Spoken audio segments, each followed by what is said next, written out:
January 2nd week tagi winter break loiraduna class resume taunari. Winter matamda ayuk anganbada haugatlaga university chatpa haisi thoibi awaba amani. Tandi mande haugatli chaboy chadaboy chatli. Chap mane Nancy suni. Writer amagi interview laururaga halakpada Jamini hoida changle. Jamini na hairi. Chaba thakpada thawoidaba tawganuni sana nangbo nasado soglakanine. Matam hekta pharak taayeba anti. Noigi haunabi ama leiri. Thengna tumba ama. Adunadi kamain yani. Nganna tumba tamune. Adu oiradi nganta hogatpada nasado kaishu waroi. Hoi ba. Sese. Aina ngasai lens ki jagem pombani. Khara puko. Nangi thawoina khaklini. Thank you. Chinglemba gi sune tiffin amada pack tawrabani. Magi su pibiyuse. As, amukai gino. Aso warakan sida pibaga ngamaroi ai. Hai, seran turan nganganu ko. Antina hoina ko kauraga piro ba. Asibu nupa koirini. Kamai tawni be manangse. Why haiba ai. Ngasai de aina chatluri mayam se loin surabane haiba. Ai khong si phau thangningdrabani. Adu kyawna wadanaba nahan wai. Ibema, PhD do tawdrasu thabak ama yengasi haibada nangbu yakhibro. Adum kandadi sumainwani khangdaba. Ichabu yam warabrane. Asi haina Jamini thoibigi manakta changle. Sofa do da fam tharaklaga makhut masa tapna nambire. Is matunga amta yaudredana ichadia. Aduni. Hari. Sese. Nungdang do sida oina chak charagiro nangbo. Wari di. Asi haina thoibi noi. Ado chinglembagi matai mado nahan park ta wari sane. Moi gisu moi babado kana nara maline. Hoi. Naayana wari tawrakpani. Hausi kharadi phari hai. Amuk hoba mal mai anabado. Nangna lairiba sangsar siga moina pamli siga. Kari hareino. Kari oini luhongning bagi wan mapa ahal oire sonjile yarade atomba se mayum makai pan hobana phai haidana thabakti tawdana kaide luhongbano kari charga hingdoi bai khoide chara he khela dawsi mangai masina ngang basima asingbani hojik stipend kha phang basina seasonary hayengwai si loikhibada thabak su phanghoda tawrdi kamain to bandia aduga stipend sina su aina spend tawriba mayam sidi sindokna basungam antia aidi paisa gi matha saraga hingba punsi dudi pamde aigi pot ama leibada dress ama khanbada price tag yenglaga wakhal lising khanbada ai ngamloi haba hai angaubi adu yona khanjili dubu hek tande da nangse ai khoi mayam ama leiri sidi aduga jinglembagi imung dusu adu yona waba imung lane nangna ngangi dubo onthok ba Masidi yaba. Sum, ai sagi oina. Hoi. Aina budine, moi matai maduda hairambani. Ai khoi be madi, angang khara oizari masana, yum pan ba hai khiroi haidana. Adudi ai roast tawbani. Chumdro. Ado oirasu. Jamini di noi. Machagi matawduda nungsibaga nokningbaga pasinakre. Adubu thoibidi pakhatli. Tasingna luhongbagi wasi ahal masel yanaduna sanaraklabadi pharak tagadawri khanna. Ma luhongbagi WakhaL leitri, chinglembagi wa ngaktasu nate. Magi oina punsi matangsi luhongba yaba matang oidri haina khanjaribani. Masana masa mentally ready oidri. Luhongba haiba wahaisi palakpada kiba pukle. Maduda lakadaba responsibility mayam, new environment amada adapt tawnaba hotnadawriba. Changes mayam ama mayuk narakadawriba aruba ngaktani mangondadi ensang tiffin du paina lambida chinglembada cool dawi lambida thengnasi thoklo haina haikraba matung mathanta mangduna le luhongbagi wakhalda bhabna sagatuna matha saribani chinglemba sukuide prap thokle. Good evening. Yum handribu ngasaidage antina changa kho haibai changuri moida ngahak teirubani se ensang se nangini antina pireiro hoi chagem pombani haubra hairo acharaga natraga ꯑꯟꯇꯤꯗ ꯑꯣꯏꯅ tax ꯊꯥꯒꯦꯒ ꯊꯥꯎ ꯍꯔꯥꯎꯖꯅꯕ ꯅꯪꯅꯒ ꯊꯣꯡꯉ ꯄꯤꯔꯛꯑꯗꯤ ꯑꯃꯨꯛꯀ ꯍꯦꯟꯅ ꯍꯥꯎꯗꯧ ꯃꯥꯟꯕ ꯊꯣꯡꯅꯤ ꯌꯥꯝꯅ ꯏꯁꯥ ꯐꯥꯎ ꯆꯔꯥ ꯍꯦꯜꯂꯀꯥꯟꯁꯤꯗ ꯁꯨꯝ ꯍꯥꯏꯕꯅꯤꯗ ꯁꯨꯝ ꯂꯩꯗꯅ ꯌꯥꯔꯦ ꯈꯪꯉꯦ ꯆꯪꯉꯣ ꯑꯩꯁꯨ ꯆꯠꯂꯒꯦ ꯌꯥꯝ ꯊꯨꯅ ꯑꯩ ꯍꯧꯖꯤꯛꯅꯦ ꯐꯃꯨꯡꯗ ꯇꯥꯔꯒ ꯅꯥꯈꯣꯔꯒ ꯇꯨꯝꯅꯤꯡꯉꯤ ꯌꯥꯝ ꯋꯥꯔꯕꯅꯤꯀꯣ ꯍꯣꯏ ꯑꯩ ꯃꯇꯦꯛ ꯑꯃ ꯊꯤꯟꯕꯤꯒꯦ ꯂꯥꯛꯑꯣ ꯌꯥꯔꯦ ꯂꯩꯍꯧꯔꯣ ꯌꯥꯔꯗꯤ ꯍꯣꯔꯦꯟ ꯋꯥꯔꯤ ꯁꯥꯟꯅꯁꯦ ꯂꯦꯠ ꯏꯚꯤꯅꯤꯡꯗ ꯑꯩ ꯇꯨꯝꯕ ꯃꯤꯀꯞ ꯊꯣꯛꯂꯛꯑꯗꯤ ꯀꯣꯜ ꯇꯧꯔꯛꯀꯦ ꯑꯣꯀꯦ ꯕꯥꯏ ꯊꯣꯏꯕꯤ ꯋꯥ ꯈꯔꯗꯨ ꯌꯥꯝ ꯊꯨꯅ ꯄ꯭ꯔꯞ ꯉꯥꯡꯂꯝꯂꯒ ꯆꯠꯈ꯭ꯔꯦ ꯆꯤꯡꯂꯦꯝꯕ ꯇꯤꯐꯤꯟꯗꯨ ꯀꯣꯜꯂꯗꯨꯅ ꯌꯦꯡꯗꯨꯅ ꯂꯦꯞꯄꯤ ꯊꯣꯏꯕꯤꯅ ꯑꯗꯨꯝꯅ ꯋꯥꯔꯤ ꯁꯥꯟꯅꯁꯦ ꯍꯥꯏꯔꯛꯄꯁꯤ ꯃꯤꯍꯨꯜ ꯈꯔ ꯆꯦꯟꯈꯠꯂꯤ ꯀꯔꯤꯕꯨ ꯍꯥꯏꯔꯛꯀꯗꯧꯔꯤꯕ ꯀꯔꯤ ꯑꯔꯥꯟꯕ ꯃꯥꯅ ꯇꯧꯈ꯭ꯔꯕ ꯍꯥꯏꯕꯒꯤ ꯚꯥꯕꯇ ꯔꯨꯝ ꯌꯧꯕꯒ ꯐꯤꯔꯣꯜ ꯍꯣꯡꯗꯣꯛꯂꯒ ꯊꯣꯏꯕꯤ ꯆꯨꯝꯗ꯭ꯔꯤꯡ ꯐꯃꯨꯡꯗ ꯆꯪꯉꯤ ꯐꯩꯖꯨꯞ ꯆꯤꯡꯈꯠꯂꯒ ꯇꯨꯝꯅꯕ ꯍꯣꯠꯅꯩ ꯑꯗꯨꯕꯨ ꯉꯁꯥꯏ ꯖꯥꯃꯤꯅꯤꯒꯤ ꯋꯥꯔꯤꯗꯨꯗ ꯑꯗꯨꯝ ꯈꯟꯗꯨꯅ ꯂꯩꯔꯤ ꯄꯥꯛ ꯍꯦꯛ ꯇꯨꯝꯊꯕ ꯉꯝꯗꯦ ꯐꯅ ꯀꯨꯏꯅ ꯑꯗꯨꯝꯅ ꯍꯤꯞꯇꯨꯅ ꯂꯩꯔꯕ ꯃꯇꯨꯡ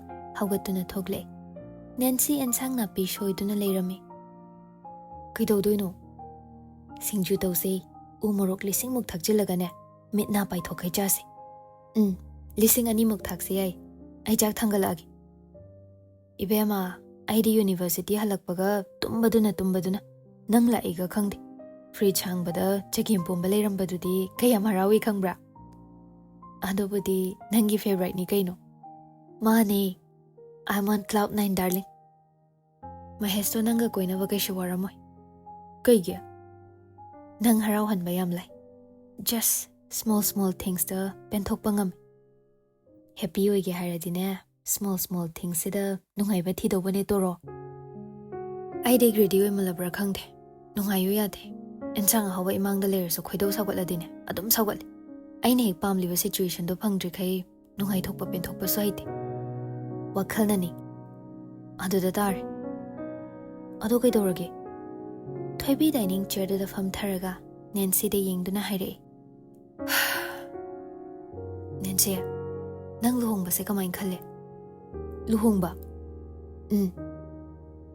ꯅ꯭ꯌꯨ ꯂꯥꯏꯐ ꯑꯃ ꯑꯦꯟꯇꯔ ꯇꯧꯕꯅꯤ ꯑꯗꯨꯗꯒꯤ ꯑꯩꯒꯤ ꯄꯥꯔꯠꯅꯔ ꯑꯗꯨꯒ ꯐ꯭ꯌꯨꯆꯔ ꯑꯃ ꯁꯦꯝꯃꯤꯟꯅꯕ ꯗꯤꯁꯤꯖꯟ ꯄꯨꯟꯅ ꯂꯧꯃꯤꯟꯅꯕ ꯂꯥꯏꯐꯀꯤ ꯒꯨꯗ ꯑꯦꯟ ꯕꯦꯗ ꯂꯣꯏꯅ ꯁꯤꯌꯔ ꯇꯧꯃꯤꯟꯅꯕ ꯇꯣ ꯑꯩꯅ ꯍꯥꯏꯕꯗꯣ ꯅꯪꯗꯤ ꯁꯨꯃꯥꯏꯅ ꯍꯦꯛꯇ ꯈꯟꯕ ꯉꯝꯃꯤ ꯌꯥꯝꯅ ꯍꯣꯞꯐꯨꯜ ꯑꯣꯏ ꯑꯗꯣ ꯑꯩꯗꯤ ꯁꯤ ꯍꯥꯟꯅ ꯊꯣꯛꯂꯛꯇꯦ ꯂꯨꯍꯣꯡꯕ ꯍꯥꯏꯕꯁꯦ ꯄꯜꯂꯛꯄꯗ ꯑꯩꯗꯤꯅꯦ ꯑꯩꯒꯤ ꯄꯥꯔꯠꯅꯔꯗꯣ ꯆꯍꯤ ꯈꯔꯒꯤ ꯃꯇꯨꯡ ꯌꯦꯡꯅꯤꯡꯉꯛꯇ꯭ꯔꯗꯤ ꯀꯃꯥꯏꯅ ꯇꯧꯅꯤ ꯈꯜꯂꯤ ꯑꯩꯗꯤ ꯅꯨꯄꯥ ꯑꯃꯒ ꯄꯨꯟꯁꯤ ꯆꯨꯞꯄ ꯔꯨꯝ ꯑꯃ ꯁꯤꯌꯔ ꯇꯧꯗꯣꯏꯗꯣ ꯀꯃꯥꯏꯅ ꯂꯩꯅꯤ ꯈꯜꯂꯤ ꯏꯁꯥꯒꯤ ꯄꯔꯁꯣꯅꯦꯜ ꯁ꯭ꯄꯦꯁ ꯑꯃꯐꯥꯎ ꯐꯪꯗꯅ ꯀꯃꯥꯏꯅ ꯅꯨꯡꯇꯤ ꯅꯨꯃꯤꯠ ꯈꯨꯗꯤꯡꯒꯤ ꯂꯩꯒꯅꯤ ꯍꯥꯏꯗꯅꯁꯨ ꯈꯜꯂꯤ ꯑꯗꯨꯗꯒꯤ ꯑꯃꯨꯛ ꯃꯤꯒꯤ ꯃꯌꯨꯝꯗꯨꯗ ꯑꯩꯒꯤ ꯌꯨꯝꯅꯤꯀꯃꯥꯏꯅ ꯈꯟꯒꯅꯤꯁꯨ ꯈꯜꯂꯤ ꯑꯩꯅ ꯈꯤꯇꯪ ꯃꯈꯣꯏꯒꯤ ꯑꯦꯟꯚꯥꯏꯔꯟꯃꯦꯟꯇꯨꯒ ꯑꯗꯥꯞ ꯇꯧꯕ ꯉꯝꯂꯛꯇꯕ ꯃꯤꯀꯨꯞꯇ ꯃꯧ ꯐꯩ ꯐꯠꯇꯦ ꯍꯥꯏꯅ ꯖꯖ ꯇꯧꯔꯛꯄꯗ ꯑꯩ ꯃꯈꯣꯏꯒꯤ ꯐꯦꯃꯤꯂꯤꯅꯤ ꯈꯜꯂꯒ ꯅꯣꯛꯂꯒ ꯇꯥꯊꯣꯛꯄ ꯉꯝꯒꯗ꯭ꯔꯥꯁꯨ ꯈꯜꯂꯤ ꯋꯥ ꯃꯤꯁ ꯄꯦꯁꯤꯃꯤꯁ ꯑꯁꯦꯡꯕꯅꯤ ꯑꯩꯒꯤ ꯏꯁꯥꯒꯤ ꯑꯔꯅꯤꯡꯗꯨꯁꯨ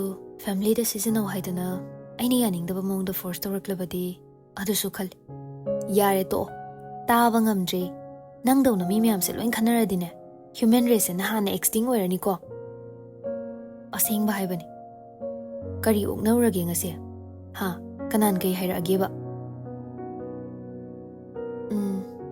ꯆꯤꯡꯂꯦꯝꯕ ꯍꯣꯏ ꯃꯇꯩꯃꯅ ꯑꯩꯈꯣꯏ ꯑꯟꯇꯤꯗ ꯂꯨꯍꯣꯡꯕꯩ ꯋꯥ ꯍꯧꯔꯛꯑꯦꯅ ꯍꯥꯏ ꯑꯗꯨꯒꯤ ꯑꯣꯏꯔꯦ ꯀꯩꯝ ꯈꯜꯂꯨꯅꯨꯗ ꯅꯪ ꯍꯧꯖꯤꯛ ꯅꯁꯥꯅ mentally ready ꯑꯣꯏꯗ꯭ꯔꯤꯕꯒꯤꯅꯤ ꯍꯌꯦꯡꯋꯥꯏ ꯃꯇꯥꯡ ꯑꯃ ꯂꯥꯛꯈꯤꯅꯤ ꯌꯥꯅꯤꯡꯂꯀꯥꯟꯗ ꯂꯨꯍꯣꯡꯕ ꯌꯥꯔꯦ ꯍꯥꯏꯅ fully prepared ꯑꯣꯏꯔꯀꯥꯟꯗ ꯑꯗꯨꯝ ꯀꯥꯟꯗ ꯅꯪꯒꯤ ꯋꯥꯈꯜ ꯃꯌꯥꯝꯁꯦ ꯂꯣꯏ ꯃꯥꯡꯈꯤꯗꯣꯏꯅꯤ really ꯍꯣꯏꯕ ꯑꯗꯣ ꯅꯪ ꯋꯥ ꯃꯌꯥꯝꯁꯦ ꯆꯤꯡꯂꯦꯝꯕ ꯇꯥꯔꯗꯤꯅꯦ ꯑꯣ ꯈꯣꯡꯅ ꯀꯞꯀꯦ ꯍꯥꯏꯔꯛꯑꯅꯤ ꯏꯕꯦꯝꯃ ꯑꯁꯤ ꯍꯥꯏꯅ ꯅꯦꯟꯁꯤ ꯃꯌꯥ ꯍꯤꯒꯠꯂꯤ ꯊꯣꯏꯕꯤꯁꯨ ꯅꯣꯛꯏ ꯑꯁꯨꯝꯅ ꯆꯥꯛ ꯊꯣꯡꯃꯤꯟꯅꯔꯦ ꯊꯣꯏꯕꯤ ꯋꯥ ꯖꯥꯠ ꯖꯥꯠ ꯌꯥꯝꯅ ꯉꯥꯡꯉꯤ ꯃꯥꯒꯤ ꯍꯧꯅꯕꯤꯅꯤ ꯀꯔꯤꯒꯨꯝꯕ ꯑꯃꯗ ꯍꯛꯆꯤꯟꯅ ꯈꯜꯂꯕꯗꯤ ꯃꯥꯒꯤ ꯑꯣꯏꯕ ꯑꯃꯨꯛꯇ ꯇꯥꯗ꯭ꯔꯤꯕ ꯑꯉꯛꯄ ꯋꯥꯈꯜꯂꯣꯟ ꯃꯌꯥꯝ ꯑꯃ ꯊꯣꯛꯂꯛꯏ ꯃꯌꯥꯝꯒ ꯃꯥꯟꯅꯗꯕ ꯃꯔꯝ ꯑꯃꯃꯝ ꯄꯤꯔꯛꯄꯗ ꯅꯥꯇꯩ ꯆꯥꯗꯦ ꯈꯜꯂꯨꯕ ꯄꯣꯠꯇꯨꯁꯨ ꯃꯔꯝ ꯆꯥꯔꯝꯃꯤ ꯃꯥꯅ ꯃꯔꯩ ꯌꯦꯜꯂꯛꯄꯁꯤ ꯃꯥꯅꯗ ꯑꯗꯨꯝ ꯉꯝꯕꯒꯤ ꯐꯤꯕꯝꯗꯁꯨ ꯂꯩ ꯆꯥꯛ ꯆꯥꯕ ꯇꯣꯛꯂꯕ ꯃꯇꯨꯡ ꯄꯨꯡ 10 ꯍꯦꯜꯂꯤ ꯀꯣꯜꯂꯤꯛ ꯐꯦꯡꯕ ꯆꯥꯝꯕ ꯂꯣꯏꯁꯤꯜꯂꯝꯂꯒ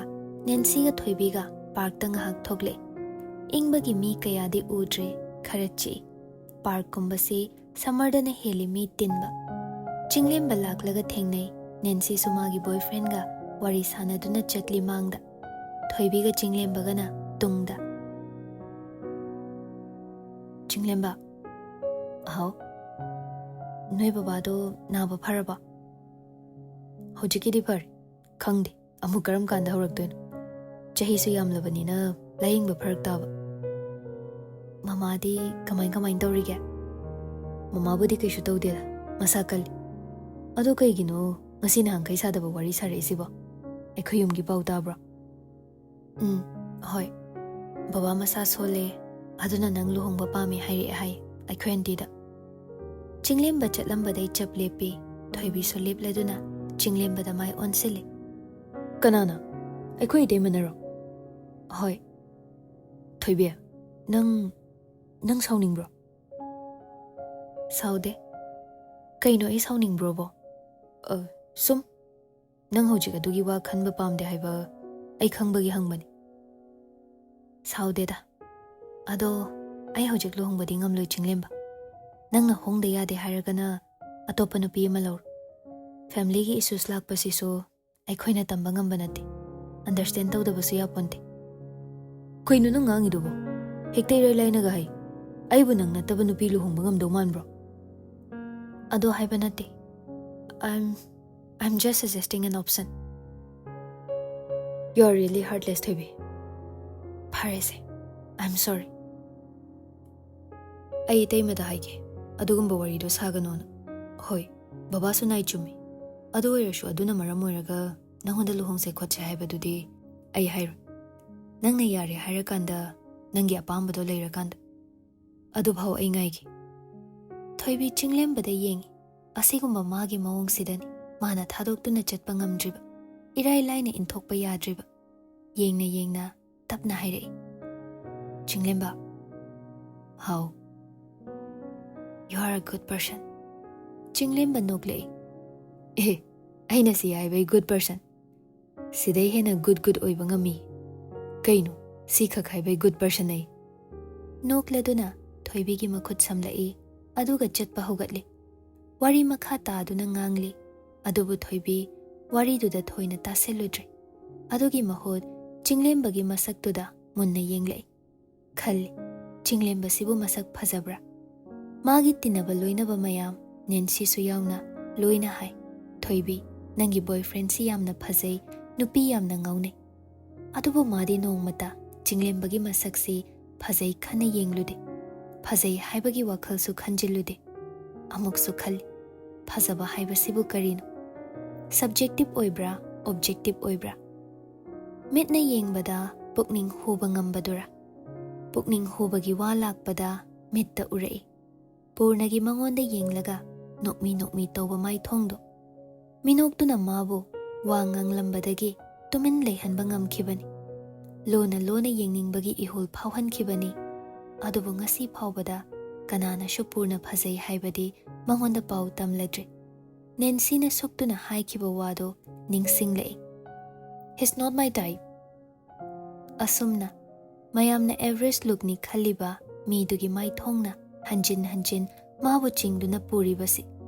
Phazaba haibasi, subjective oirabra. Phazaba haibasi bu karino. Thoibi, WakhaL mayam duda taubada, purnagi wa ama napsilakpasi, masa gyan tadanani. Gyan khanglak-lakpada, mihuldu swai lawi. Tu chungkiba khanghaude. Karino, mana khaluribasibu haibagi WakhaLda. Chatlambado chap lepi. Chinglemba su kaidore haina yenglei. Chinglemba, give me a hug. Give me a hug now. Chinglemba su gyanmen itat tadabi. Thoibi bu non tharaktuna koli. Thoibi mamit uishinduna tuminle.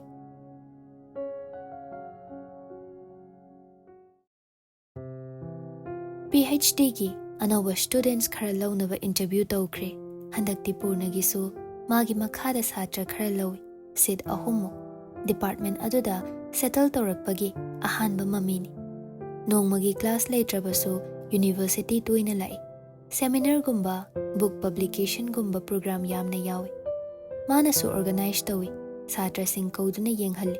masiga loinana magi article singsu toina hapnaba publish tawnaba hotne chin khraba matamni yumdagi mama tona call tawraktuna wari sai nangbu aikhoiga se amatta nungsidrabrane ibungo yumda so amukta thogla u kaidoge hoi thogla kema pharakda tawbani nang pabung nasu sonbada nongan badagi icha ning themdo haidana loirene pabung masa kishu tawdaba natro tawdeda yamna phar ado aina hairi se khal handakti udoyi angang si sune jaigya tawni haidana numit aphaba ma yeng ibungo nangbu nanaw ni pa hoi ima hoi se unarula u kaidoge jaigya su yausi imung oina angang sing si su nangbu masak amata khangdre hairiba hoi ai yenge na tene nangi yenge do sungya ya deko imadi hakjang kisu tawdaba natro tawde yamna kal ishu mayam siga nungai na leir nangi su imawa ma ishu ama uhallu su yade chahina yawrakan sida yawde da karino nanaw ni pagi dine macha class 4 tamba yawrene nauna mayum banbai ni dana taiselu pangtai da taiselu ado aidi hairisini handak nani si hoina sinbado nangi tuka tuki thiraga thok pido tawnuko hoise yengaga loire adu ngaktani hoise yengaga loire na adum oidadana ne adum loikiba ngaktani atai khangde yum thogla uko nang natradine wa ngangnaba yam nungai roidori purna mama tongi wadu da nokle phone paina lambi de yum hallage haina thoglakpadani jiten su tungda lakpado purna gi wari du tai phone thamkhre khanglakanda chakhatlak kawi purna tung onthok yenglei jiten oirambaduda chakhatlak pangairaga chatmine jiten na hai yum thoglakte na sauraira hoi waza kuishu kuiraba adugini hai phe tho chodana khaibu dawdoinoda somda thabak mayam siga thabak ki di loiba nai ponte da ado yumdagi tawrakpa negingdu yum palu haiba su yawba malida hoi waza ai khakta ngai aikhoigi chilinaw mayam marakta yingshiludana ma thabak su tawre chahi su matang jare yengini chanaba ma thengnaradi bardona hana mang tharak doi boni doja hoine ha matang du yawrakladi ekta ya ponte phari ngaside timing chanaramal aiga hankrasi yam nungai jare oza thank you asomna jiten gi gari da punna hanminare makhoi gi leifam hek mamangda drop tawrami purna gari kumhaubaga sunil na thabak halakpaga mapa chane sunil plaster hairaba makhut atikpadu thangatladuna hairei nga thongai gadro nga leirero nga charagane wari rubam sasen tawban ado ensang mahaugi matungina mutlep toini haigadro gyana taagabu kaigi hairoi hekta khaba yamana pangwo tawatla loire as hauba nang kainomdi tawrani lao anidu lengo naraduna makhoigi apartment aduda kare thong hangduna manung changbaga khungub lauthokna purna na hangi kariya ruba wano leye horen haigi haido uyadaba wasina khet mahele khangningba purna leifam ama khangdaba hore adumna wa machit makai waina thambasi ma kaya hainade shunil su adu khangladuna thawoina tawba masu yauri adubu wasi hairuraga ensang soigadra haibagi chinta amasuni thabak hanarakpagi fresh up tawnaraba matung coffee cup amamam semduna thai adum kanda shunil na hairei